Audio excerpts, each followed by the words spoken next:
Hello everyone, this is Julian from Kanen and today we have a Gaggia Classic with us in the shop. And I came in for the issue being that there was no water coming out of the group head. This was due to the boiler actually being clogged or seized up by either coffee or scale. What we had, I tried cleaning it from the inside, try to poke at it, see if I could get it to budge, but it wasn't. And so we had to fully remove the boiler, the group head. We soaked it in citric acid and then also unclogged it.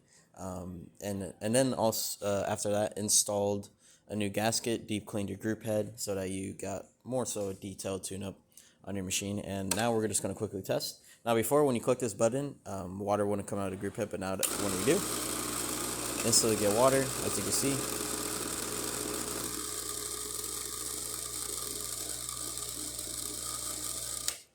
And that's off.